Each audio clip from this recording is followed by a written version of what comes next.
Hi, welcome back to my channel. For those who don't know me, my name is Katharine, and in today's video, I'm going to be talking about why I'm mostly breaking up with BookTube. So you would have already seen this video by now, but I basically did a reading vlog, or not so much of a reading vlog, of This Woven Kingdom by Tira Mafi.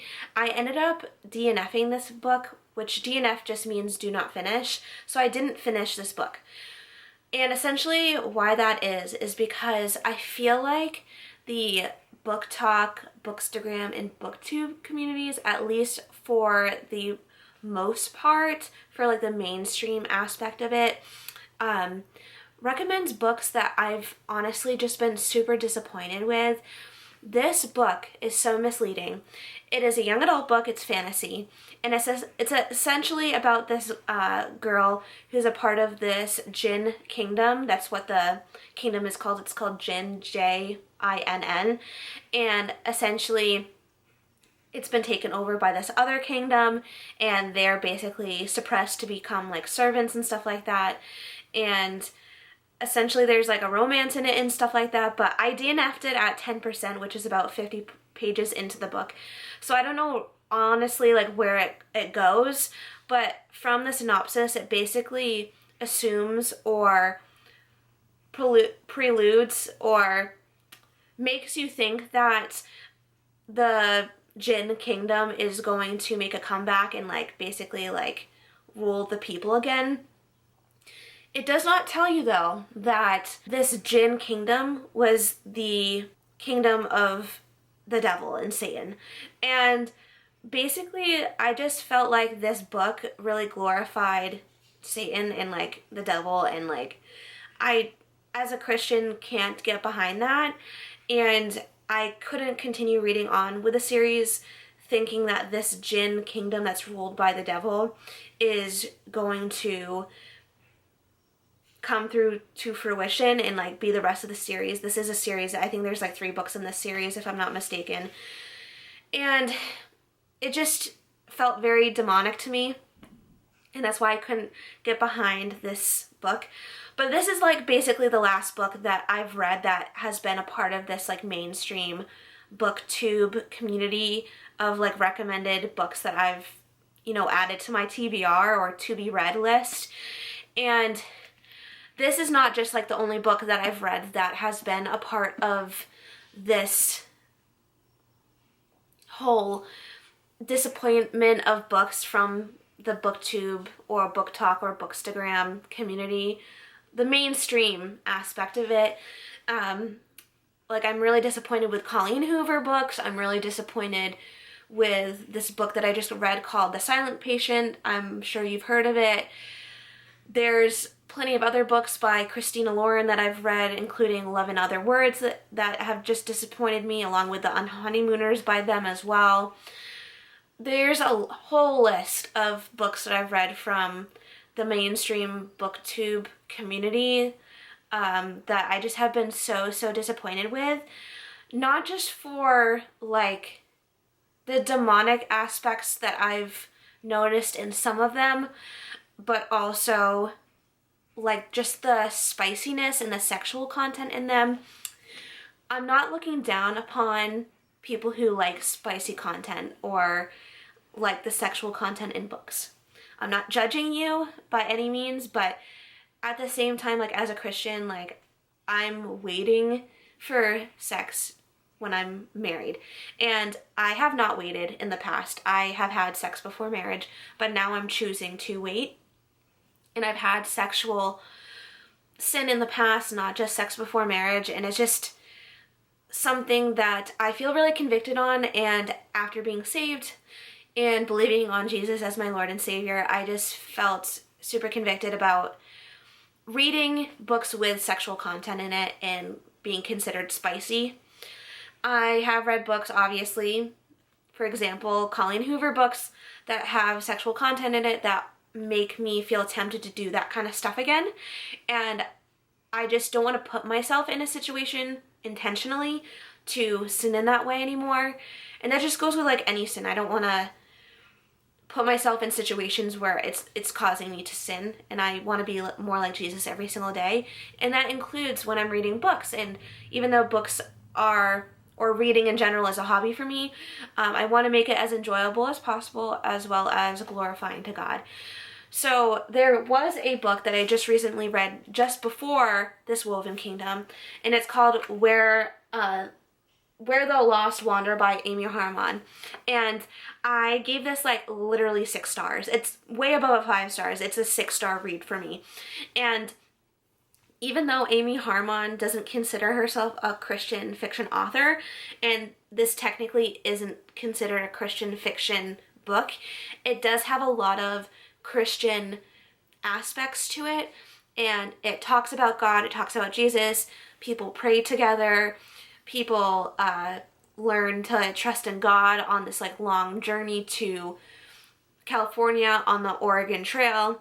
And it's just this beautiful story of this girl and this guy who fall in love, and it's just so amazing. I can't even recommend this enough. Like, it just gives me all the feelings. I wish I could read this for the first time again, but obviously I've read it already and I can't read it again for the first time to get those feelings again, but I can reread it if I want to. But basically, I read this before this Woven Kingdom, and I'm not saying that reading this Woven Kingdom is a soft DNF because it's a hard DNF. I'm not continuing with it because there's more to this Woven Kingdom that I'm DNFing about than just finishing a 6-star and then going straight into that book. Like, I'm not DNFing this Woven Kingdom purely because I just finished a 6-star and I'm like in a reading slump now. Like, no.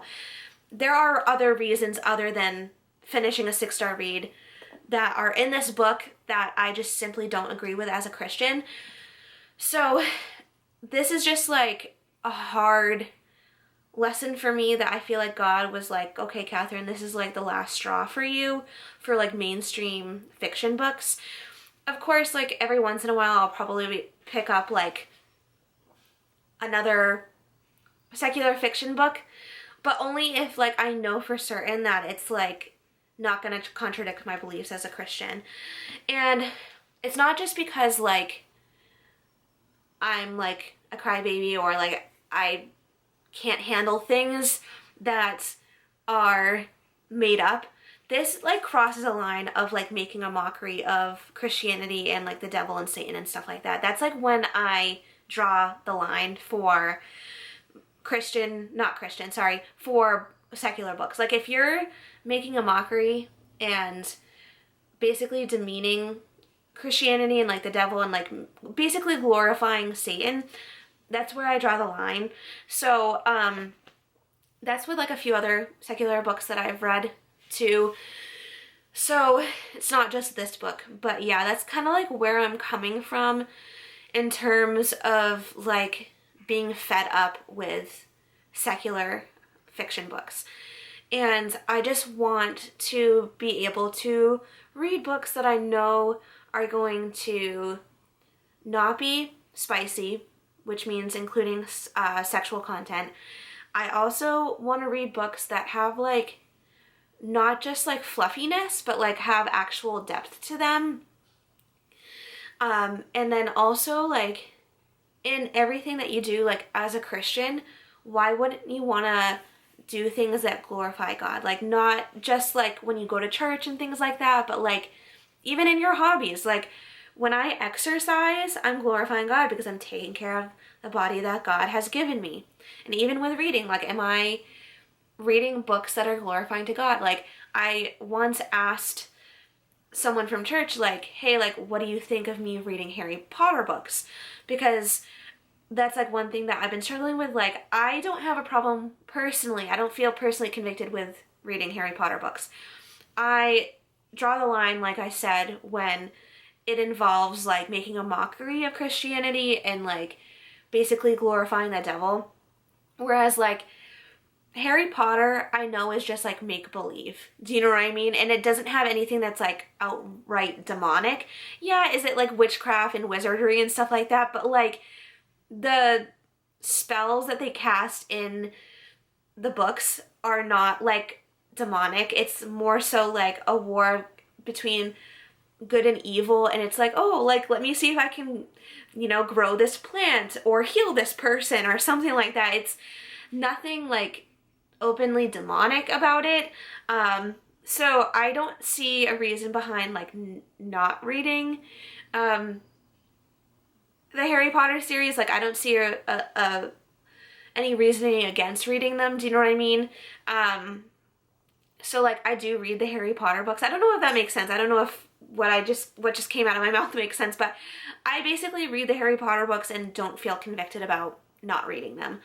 And same with like Twilight. I know vampires and werewolves aren't real. Do you know what I mean? So like, I don't feel convicted about reading, you know, Twilight and stuff like that. So those I know are just like silliness. Do you know what I mean? Like, I can read books like that, but when it comes to like making an open mockery of like the devil and Satan and basically glorifying it, like, I don't understand that. So I just can't get behind things of that nature anymore. So that's why I'm stopping reading secular fiction for the most part and just basically reading Christian fiction, because at least I know that like what I'm reading.